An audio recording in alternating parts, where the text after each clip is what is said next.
Urifoihika, my life ended not with a roar, but with a silent sucking sound. The last thing I heard before the world became a prison was the soft squelch of the mud giving way beneath me, a sound so innocuous, so deceptive, for the absolute horror it would unleash. I am Elias Vance, a wildlife biologist who has spent over 2 decades studying the great predators of the African savanna. I've tracked leopards through dense bush, faced down charging buffalo, and stared into the eyes of countless lions from the relative safety of my Land Rover. My entire career has been built on understanding the dangers of this world, on respecting its raw power, and on knowing exactly where the line between observer and prey lies. The irony is not lost on me. I wasn't brought down by a predator, a poacher's trap, or a flash flood.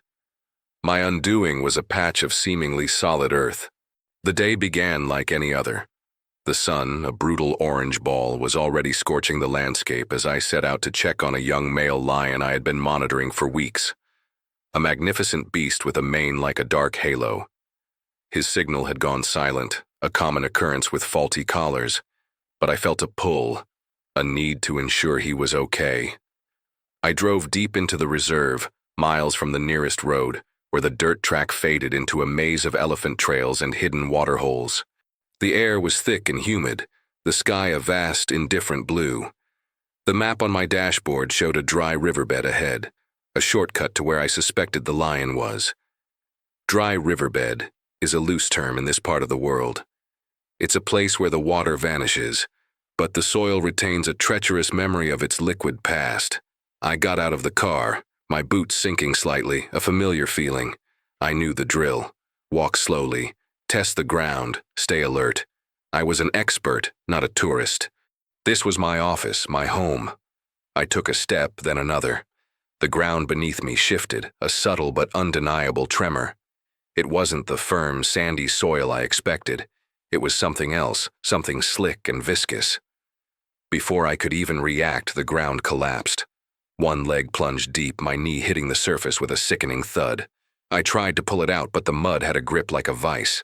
My other leg, trying to find purchase, sank too. Within seconds, I was trapped up to my waist in a dense, dark slurry. The initial panic was a hot, electric shock, quickly followed by the cold dread of understanding. This wasn't a puddle. It was a bog, a natural trap of clay and silt, a quagmire of epic proportions. Every movement I made to free myself only pulled me deeper. The more I struggled, the more the earth swallowed me. The sun beat down, turning the bog into a slow cooking pot. Sweat poured down my face, stinging my eyes, mingling with the mud caked on my skin. I yelled, my voice raw and desperate, but the sound was swallowed by the immense, silent landscape. I was alone, truly and utterly alone. A man of science and logic reduced to a helpless animal caught in a trap.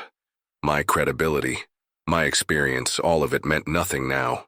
I was just another fragile creature at the mercy of the wild, and I knew, with chilling certainty, that the silent, sucking mud was not going to let me go. This was not the dignified end of a seasoned biologist. This was a slow, agonizing descent into oblivion. A cruel and merciless irony that the very earth I dedicated my life to understanding was now claiming me. The title of this story, Man Stuck in Mud for Days, What the Lion Did to Save Him and the Surprising Ending, feels like a twisted promise, because in that moment, there was no savior. There was only me, the mud, and a creeping, overwhelming terror. The mistake, in hindsight, was a single, fatal miscalculation. A moment of overconfidence born from years of familiarity. I had been walking for an hour, following the faint tracks of the young lion, my mind focused on his well-being, not my own. The riverbed was a mosaic of textures, firm sand, loose gravel, and occasional patches of darker, wetter soil. I'd navigated 1,000 such landscapes. I saw the patch of dark mud, but I didn't see the depth beneath it. It looked like a shallow, temporary bog, not the bottomless pit it turned out to be. My mistake wasn't a lapse in judgment. It was a simple underestimation of the Earth's malice. And for that, the Earth had me. The first few hours were a blur of adrenaline and futile struggle. I was a man of action, and my instinct was to fight. I pushed, I pulled, I strained every muscle, but the mud only held tighter, its grip a powerful, suffocating suction. The more I fought, the deeper I sank. My chest was heaving, my clothes were soaked, and the sun was baking my exposed skin. The world narrowed to the feel of the mud, cold and heavy against my legs, and the sound of my own ragged breathing. As the sun began to set, the horror of my situation truly dawned. The temperature dropped with shocking speed. The heat of the day gave way to a biting cold that seeped into my bones, a cold amplified by the wet mud clinging to my lower body. I shivered uncontrollably, my muscles spasming. The sky, which had been a brilliant blue, was now a deep inky purple, dotted with stars that seemed to mock my solitude. I was stuck in a cold, wet tomb, and the night was just beginning. The first night was an excruciating lesson in suffering. Sleep was impossible. Every time I dozed off, a fresh wave of cold or a sharp ache would jolt me awake. I tried to stay positive, to rationalize, to plan. I had a small knife, a half-empty water bottle, and a few granola bars in my vest pockets, but they were useless. I couldn't reach them without risking sinking further. I yelled again, my voice hoarse and weak, but there was no response, only the lonely howl of a hyena in the distance. The fear was a living thing, a cold knot in my stomach that grew tighter with every passing hour. The second day brought a different kind of torture, dehydration. The sun returned with a vengeance, its rays beating down on my head and shoulders. My lips cracked, my tongue felt like sandpaper, and my head throbbed with a relentless ache. My thoughts became sluggish, a slow, muddy stream of consciousness. I began to hallucinate, seeing the outline of my Land Rover on the horizon, only for it to melt into a mirage. The mud, which had been a torment, now offered a perverse comfort. Its coolness was all that kept my core temperature from soaring. I was a paradox of existence, freezing and burning at the same time. The despair was a heavy blanket, a crushing weight on my mind. I was a scientist, a man of facts and reason, but in that moment, all I could think about was my own mortality, the fragility of a life that was now ebbing away in this silent, cruel landscape. By the third day, my body had started to shut down. The shivering gave way to a dull, constant ache. My legs, submerged in the cold mud, had gone numb. I couldn't feel my toes or my feet. The world was a hazy, indistinct blur. My mind drifted in and out of consciousness, punctuated by moments of sharp, terrifying clarity. I thought of my family, of my colleagues, of the lion I had come to find. The absurdity of it all was overwhelming. I was going to die here alone in a place that I loved. The physical deterioration was relentless. My skin was a roadmap of cuts and bruises from my initial struggles. My hands, now caked in dry, cracking mud, felt clumsy and foreign. The hunger pangs had faded, replaced by a hollow emptiness. The thirst, however, was a constant, burning agony.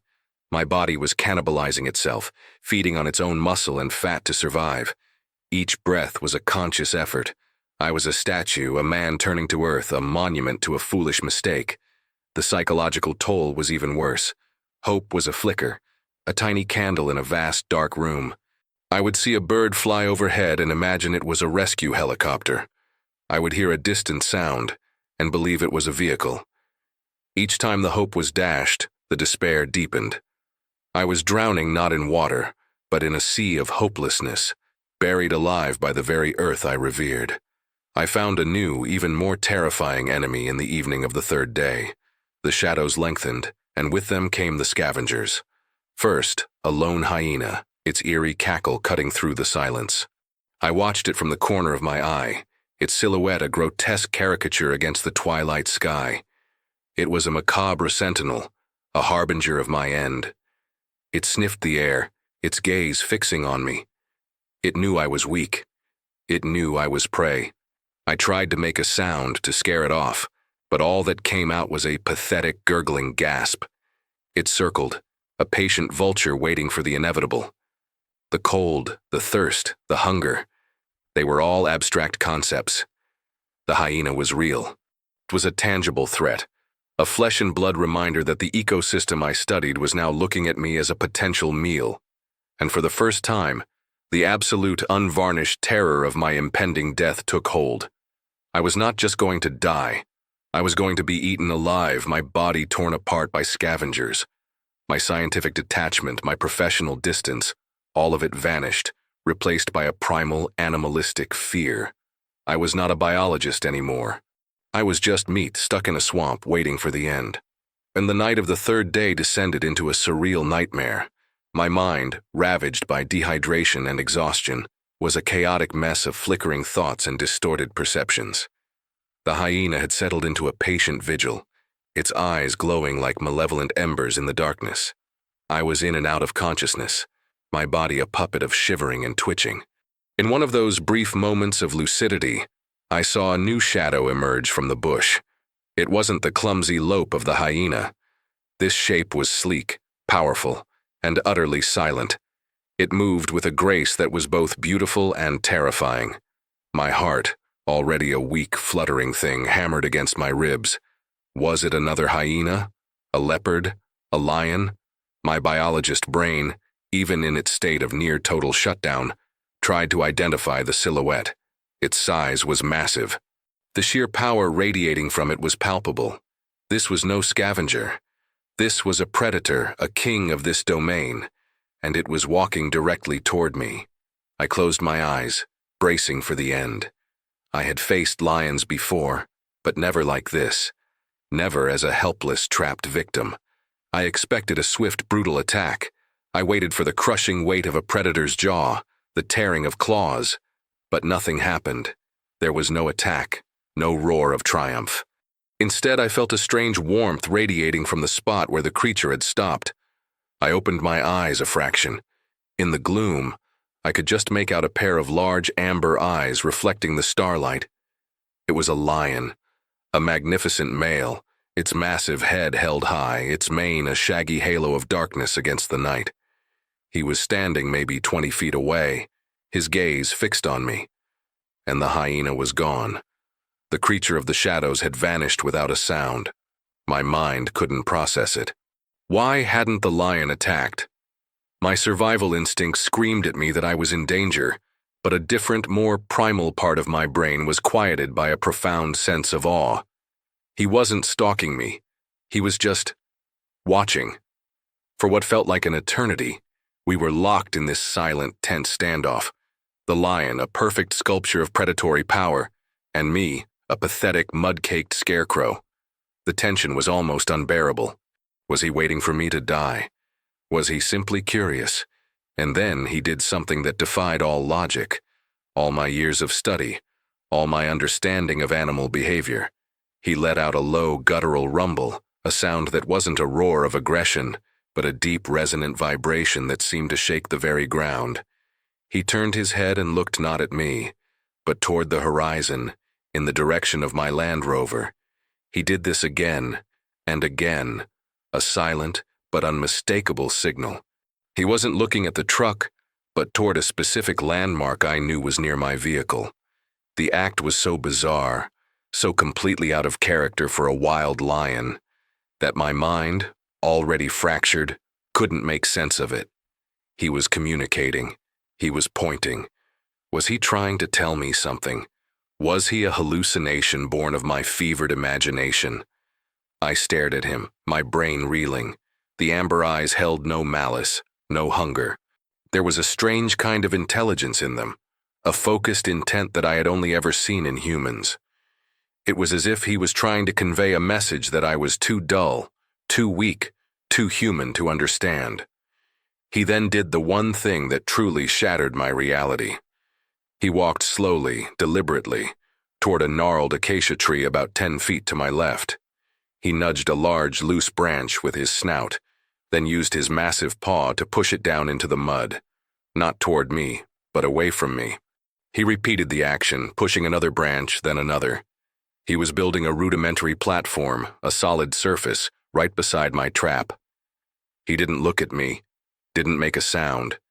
He simply continued his strange, methodical work, as if performing a task he had been given. I was losing the battle against consciousness. My vision swam, the lion's form blurring at the edges. My body was at its limit, my mind a fading ember. The branches pushed into the mud by a powerful lion were the last thing I saw. The last image I registered was the giant cat, its silhouette sharp and clear against the morning's first pale light. He was still there. He hadn't left. He was a sentinel, a protector, a guardian in the heart of a savage world. The logical part of my mind screamed, "Impossible!" But my body, my spirit, clung to the hope, the absurdity of this moment. And then, the world went black. I didn't fall asleep. I simply ceased to be.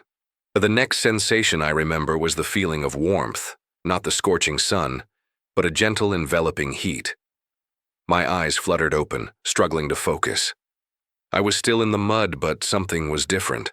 A large, solid shape was pressed against my side, a weight that was both heavy and comforting. I slowly turned my head and my breath caught in my throat. The lion was lying next to me, its immense body a living furnace against the encroaching morning chill. It was a shield, a silent guardian, its head resting on its paws, its eyes half closed but still alert. It was the same lion, the one I had been tracking, the one I had been trying to save. My mind, still foggy and delirious, struggled to grasp the reality of the situation. This was not a dream. The branches he had pushed into the mud were there, forming a fragile, muddy platform to my left. He hadn't just appeared. He had stayed. He had waited. My scientific mind screamed for an explanation, but my animalistic instinct simply accepted the inexplicable comfort of this proximity. Suddenly, a sound. The same cackling, menacing sound from the night before. I heard the scuffling of paws, the low, guttural growls of a pack of hyenas. The lion's head shot up. The easy, relaxed posture was gone, replaced by a coiled, alert tension. His amber eyes, which had been so placid moments before, were now filled with a fierce, protective fire. He let out a low, bone-deep rumble, not of aggression towards me, but of defiance towards the approaching scavengers. The hyenas, a pack of 5, emerged from the brush. They were a menacing sight, their sloped backs and powerful jaws a portrait of scavenging malice. They saw me, the easy prey, but they also saw him. The lion, the king. The hyenas circled, their cackles turning into a mix of snarls and high-pitched yips of frustration. They knew he was a formidable foe, but they also knew I was a prize. The standoff was a terrifying ballet of predator and protector. The lion stood, his massive frame blocking my view of them, his tail lashing back and forth, a metronome of pure power. He let out a full-throated roar, a sound that vibrated through the mud, through my very bones. It was not a roar of attack, but a roar of warning, of command. Do not come closer, this is mine. The hyenas, for all their bravado, understood the message. They were scavengers, not hunters of a healthy lion. They backed away slowly, their frustration evident in their low growls until they disappeared back into the shadows of the bush. The lion stood for another moment, his senses on high alert, before slowly settling back down beside me. He had not just watched over me, he had actively defended me. Then a new sound cut through the silence, the rhythmic thumping of a helicopter's rotors, faint at first, but growing louder. The lion's ears perked up. He looked at me, then at the sky. He let out another soft rumble, a sound that I, in my delirious state, interpreted as a final farewell. He rose, stretched, and with one last lingering look, he turned and disappeared back into the dense bush, a ghost of fur and muscle. The helicopter descended, a storm of wind and noise, its shadow falling over my mud-caked form. The rescuers, 2 men in khaki uniforms, scrambled out, their faces a mix of professional urgency and utter disbelief. They had received a strange signal, they explained. A faint electronic ping from a location that shouldn't have any human presence. It was the signal from the lion's collar, which had inexplicably come back to life. "Elias, oh my God, Elias," one of them yelled, his voice muffled by the rotor blades. They worked quickly, assessing my state, digging around my legs with shovels. The rescue was long and tense, filled with the exhausting reality of my physical condition. My legs were numb, My body was a wreck and my mind was a maelstrom of confusion. As they finally pulled me free, my rescuer, a man named Peter, looked down at the mud beside me. "What is this?" he asked, pointing to the messy platform of branches the lion had built. "Looks like someone tried to build a path. Weird." I tried to explain, to tell them about the lion, about his strange behavior, about his protection, but my voice was a raspy whisper, and my words were incoherent. I could see the skepticism in their eyes. They thought I was hallucinating, a man driven mad by exposure and dehydration. They saw the lion tracks, of course, fresh in the mud, but they dismissed them as a coincidence. "He probably came to check on you, a bit of morbid curiosity," Peter said, his voice gentle but firm. "You're lucky he didn't see you as a meal." I was hoisted into the helicopter, a living ghost, but as we lifted off, I looked down at the expanse of the savannah, the endless green and brown. I knew what I had seen. I knew what had happened. I had been saved not by a miracle, but by a creature I had dedicated my life to understanding. And in that moment, I knew that my understanding, my scientific certainty, was nothing more than a fragile house of cards. The rescue was just the beginning. The real story, the real mystery, was just starting to unfold. The weeks that followed were a blur of sterile white walls, the gentle hum of medical machinery, and the persistent taste of hospital food. My physical recovery was slow and agonizing. The doctors were most concerned about hypothermia and the deep tissue damage in my legs, a consequence of being submerged in cold mud for so long. But the physical wounds, though painful, were easier to deal with than the psychological ones. The trauma was a deep, silent well of darkness. I had nightmares of the sucking mud, of the cackling hyenas, and of the lion's silent amber eyes. My colleagues and friends visited, their faces a mixture of relief and concern, but every time I tried to tell them what happened, the story was met with polite skepticism. "You were delirious, Elias," one of them said gently. "It's a natural reaction to extreme stress." They saw the lion tracks, yes, but they insisted it was just a chance encounter, a bit of luck that the lion wasn't hungry. They couldn't or wouldn't believe that a wild predator had acted as my guardian angel. The more they dismissed my story, the more the compulsion to prove it grew. I wasn't crazy. I had seen something profound and inexplicable. The memory of the lion's gentle nudge, the way he had defended me, the inexplicable reactivation of his collar. It all burned in my mind. I needed to go back. I needed proof. As soon as the doctors cleared me, I packed my gear, my legs still shaky but my resolve firm. My colleagues tried to talk me out of it. "Give yourself time, Elias," they pleaded. But I couldn't. I felt a bond, a debt to this creature that had defied all my years of scientific belief.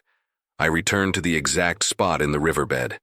The mud was drier now, cracked and hard under the relentless sun. The branches the lion had pushed were still there, half buried, a strange, muddy monument. I walked slowly, my heart pounding in my chest. The landscape was eerily silent. I felt a familiar presence, not a threat, but a quiet, watchful energy.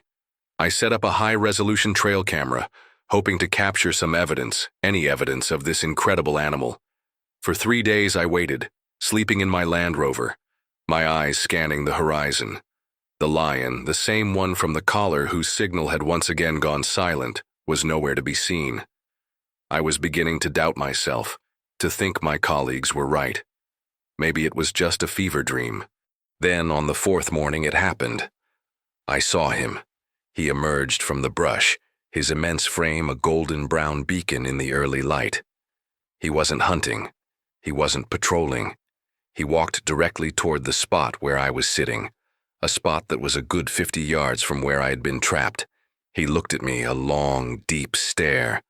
The amber eyes held that same intelligence, that same focused intent I had seen before. He then turned and walked away. My heart was in my throat.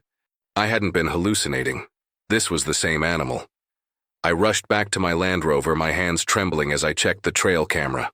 The memory card was full. I quickly plugged it into my laptop, my fingers fumbling with the USB port.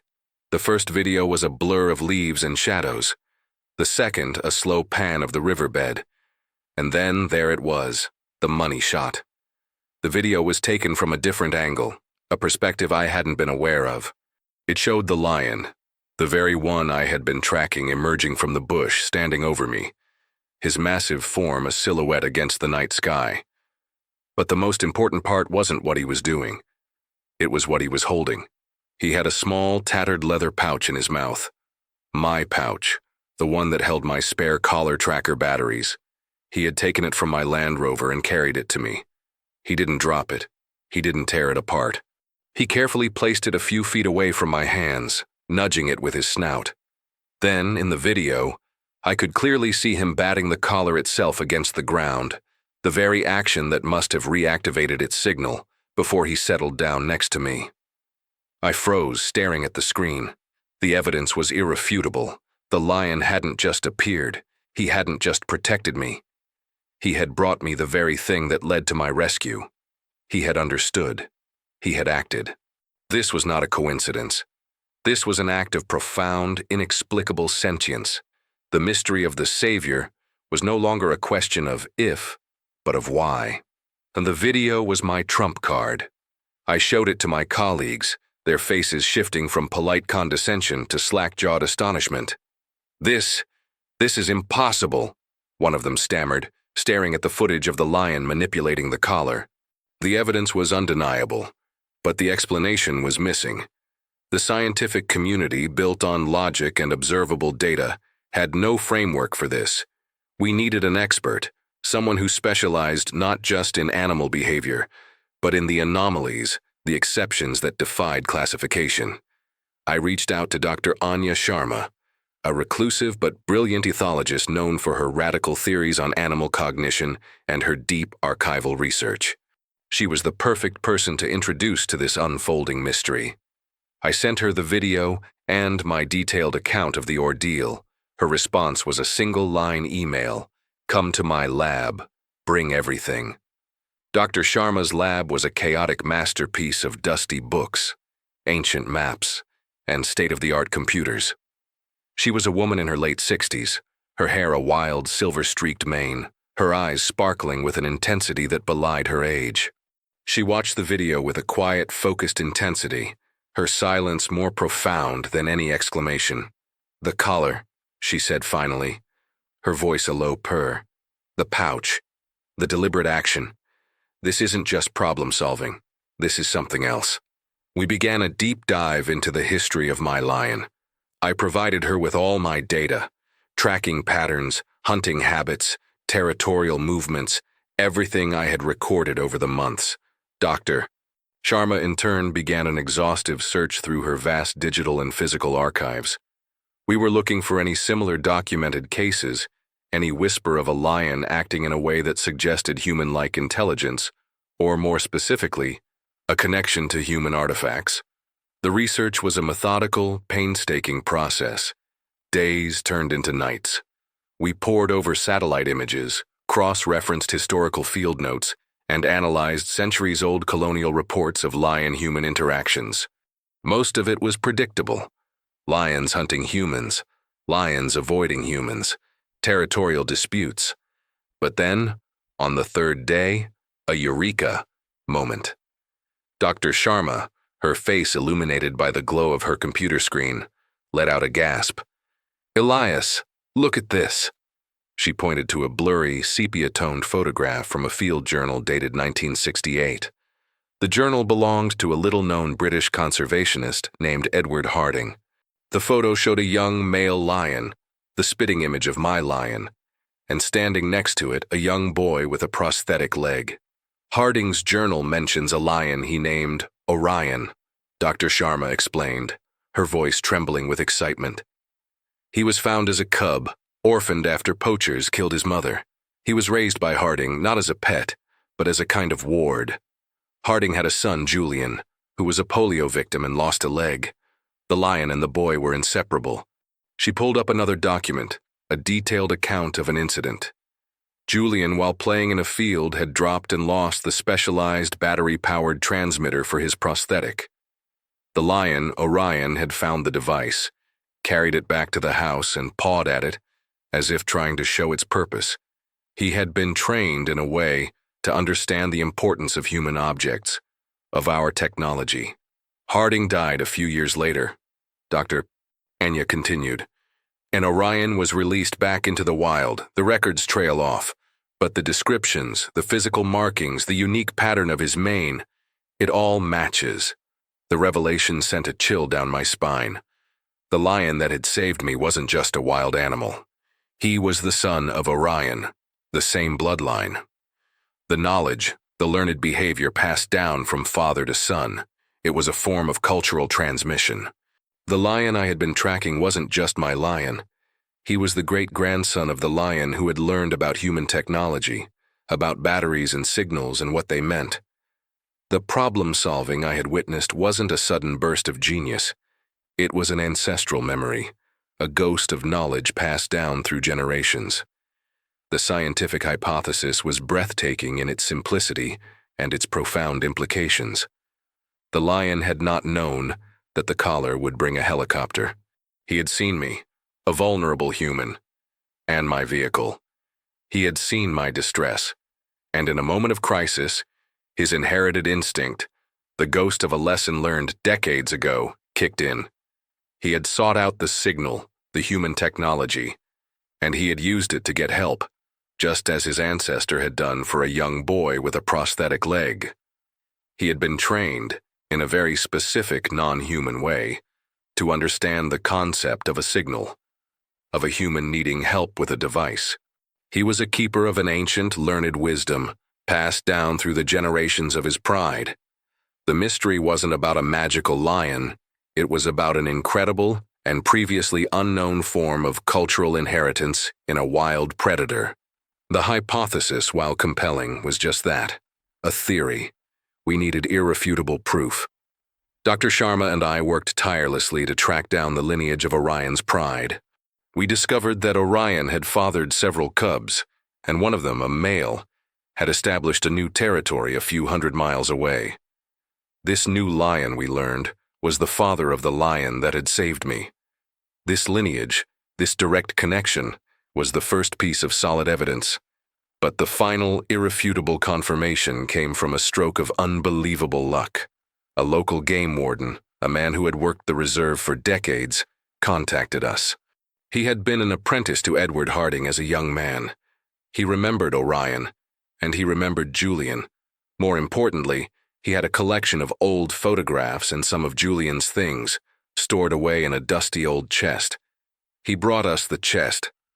Inside, among old clothes and schoolbooks, was a small, crudely drawn sketch. It was a drawing Julian had made as a boy.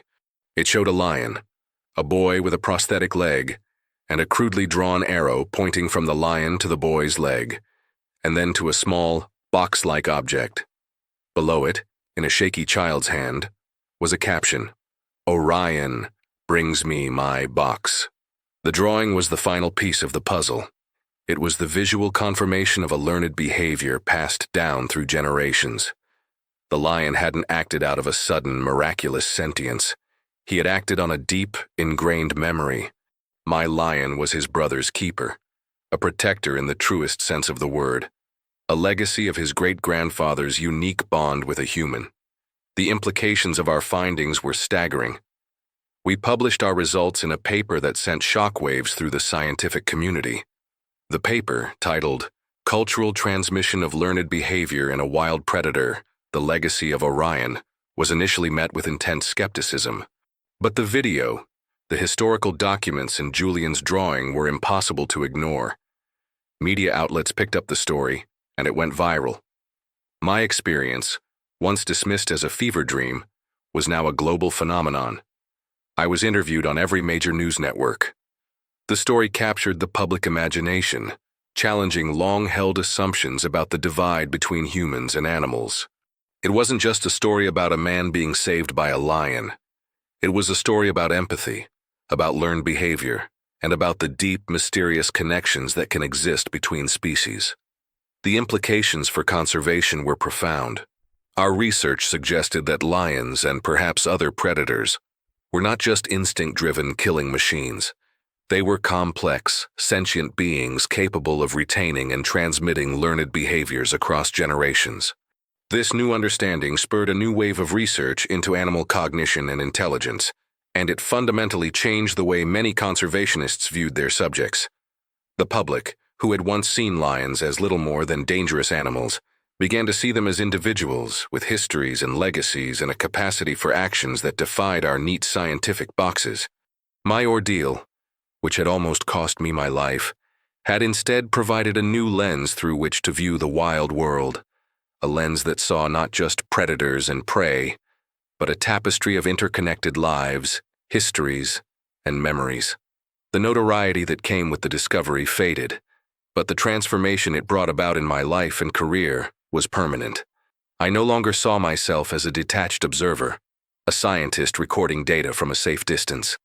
I was a participant, a part of a story that had begun decades before my own. My relationship with my savior lion, whom I affectionately named Elias's lion in my research notes, became the central focus of my life's work. I spent my days not just tracking him, but observing him, trying to understand the nuances of his behavior, the silent language he spoke. I saw him teaching his own cubs, not just how to hunt, but how to navigate the human world. He would lead them away from my Land Rover, not with fear, but with a strange, quiet authority, as if he was teaching them to respect the boundaries. One afternoon, I had a profoundly moving encounter. I was sitting on a hill, watching him and his cubs play. I had my field glasses trained on them, my notes in my lap. He saw me, and instead of ignoring me, he did something extraordinary. He walked to a small, thorny bush, and with a gentle flick of his paw, he pushed a dead branch to the ground. Then, with a slow, deliberate movement, he used his snout to pick up a small, shiny rock that lay beneath the branch and dropped it a few feet away. It was a clear, unmistakable reenactment of the moment he had found my collar and the batteries. He was teaching his cubs in his own way about the curious objects of humans, about how to interact with them, how to understand them. It was a moment of knowledge transfer, a silent lesson passed down through the generations. My research shifted from pure biology to a unique form of cross-species ethnography. I studied not just the lions, but the stories, the histories, and the learned behaviors that were woven into the very fabric of their pride. My colleagues, once skeptical, now saw me as a pioneer. Dr. Sharma and I established the Orion Legacy Project, a foundation dedicated to studying animal cognition and promoting a new kind of conservation, one based on respect, on understanding, and on a profound appreciation for the inner lives of the creatures we share this planet with. The change in my own life was seismic. I had been a man of logic, a man of hard data. My near-death experience and the subsequent discovery had broken me open, forcing me to confront the profound mysteries that lie just beneath the surface of our understanding. I learned to listen to intuition, to trust in connections that couldn't be explained by a simple formula. My career was no longer a job. It was a calling, a mission to bridge the gap between our world and theirs. I was a man who was saved by a lion, not by a physical act of rescue, but by a story, a history, a legacy that had been passed down, father to son, for generations. And through him, I found a new purpose, a new way of seeing the world, and a new understanding of what it means to be alive. Years passed, and the narrative of Elias and his lion became a legend in the world of conservation. The lion, once a nameless subject, was now an icon. He lived a full life, a magnificent king of the savannah, his pride thriving under his watchful eye. My final encounter with him was not in a moment of crisis, but in a moment of quiet serenity. I found him one late afternoon, lying on a croupier, his once dark mane now streaked with silver, his movement slower but still imbued with a regal dignity. His body was a roadmap of a hard-fought life, scars from territorial disputes, the slight limp of an old injury. I sat a safe distance away, my camera down, just watching. He looked at me, his amber eyes cloudy with age, but still holding that profound intelligence. There was no fear, no aggression, just a shared, silent understanding. It was a final farewell, a silent acknowledgement of a bond that transcended species and science. He died that night peacefully, under a sky full of stars. The news came to me the next morning, a somber call from a field ranger. I felt a profound sense of loss, not for a research subject but for a friend, a mentor, a spirit that had changed the course of my life. I returned to the kopje and paid my final respects. The earth, which had once been my prison, now felt like a sacred ground. The silent sucking mud was now a memory, a part of a story that had a profound and beautiful ending. The legacy of Orion and his great-grandson lives on. My research, the foundation, the new wave of conservation efforts, it all stemmed from that one moment of crisis in the mud. The philosophical and scientific legacy is clear. We are not separate from the natural world. We are a part of it, and the lines we draw between species, between human and animal, are often arbitrary, a reflection of our own limited understanding. We believe in instinct, in learned behavior, in culture, but we rarely consider that these things are not our exclusive domain. My life has been a testament to this truth. I was a man who believed in the cold, hard facts of science. I was saved by a story, a memory, an act of empathy passed down through the generations of a predator. The lion didn't save me because he was a pet or because he was a cartoon character. He saved me because he was an heir to a legacy of a unique bond, a living testament to the idea that the heart of the wild is not just about survival, but about connection. The story of what the lion did to save me is not just a story of a rescue. It is a powerful reflection on what it means to be human, and a humbling reminder that in the grand tapestry of life, we are all connected by threads we may never fully understand,